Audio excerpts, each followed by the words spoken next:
दिल्ली में एमसीडी चुनाव से पहले सभी दल एक दूसरे पर आरोपों की बरसात करने में जुटे हैं। दिल्ली के मुख्यमंत्री अरविंद केजरीवाल हर जनसभा में एक ही बात कहते हुए दिखाई दे रहे हैं कि दिल्ली में जो इतना कचरा नजर आता है उसकी सफाई अभी उनके हाथ में नहीं।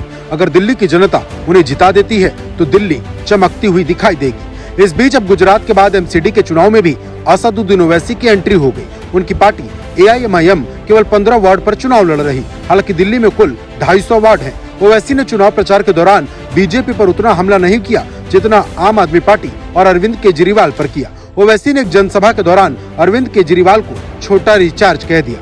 ओवैसी ने कहा कि कोरोना काल में अरविंद केजरीवाल मुसलमानों को बदनाम कर रहे थे। उनका कहना था कि कोरोना बढ़ने के लिए तबलीगी जमात को जिम्मेदार ठहराया गया। उन्होंने केजरीवाल को झूठा बताते हुए कहा कि जहांगीरपुरी में जब गड़बड़ हुई तो वहाँ बुलडोजर चलवा दिया गया। इसके अलावा ओवैसी आम आदमी पार्टी के मुस्लिम हितैषी होने के दावे को भी झूठा करार दे रहे हैं।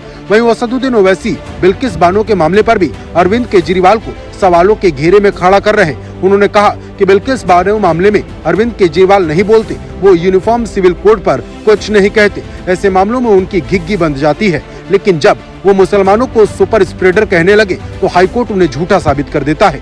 उन्होंने कहा है कि मोदी जी टोपी नहीं पहनते और केजरीवाल जिनसे भी मिलते हैं उसे टोपी पहना देते हैं। जब कांग्रेस को जनता ने मौका दिया और वो फेल हो गई तो छोटा रिचार्ज का दामन पकड़ लिया। हालांकि ऐसा नहीं है कि सिर्फ आम आदमी पार्टी के ऊपर ही असदुद्दीन ओवैसी ने निशाना साधा, बल्कि बीजेपी और कांग्रेस पर भी उन्होंने जमकर बयानबाजी की। ओवैसी ने कांग्रेस को भी आड़े हाथों लेते हुए कहा कि कांग्रेस वाले मुझे वोट कटवा कहते हैं, लेकिन मैं किसी की वोट नहीं काटता बल्कि अपना हक मांगने आया हूँ। आखिर कांग्रेस बीजेपी को क्यों नहीं हरा पा रही? उन्होंने कहा कि गुजरात में हमारी पार्टी तो केवल 13 सीटों पर चुनाव लड़ रही, बाकी 169 पर जीतकर कांग्रेस सरकार बनाकर दिखाए। लेकिन कांग्रेस तो अपनी कमियां छिपाने के लिए इस तरह के आरोप लगाती है। वहीं ओवैसी के एमसीडी चुनाव में उतरने से कांग्रेस और आम आदमी पार्टी को कितना नुकसान होगा ये चुनाव के बाद पता चलेगा। फिलहाल ओवैसी केजरीवाल को उधेड़ने में लगे हैं।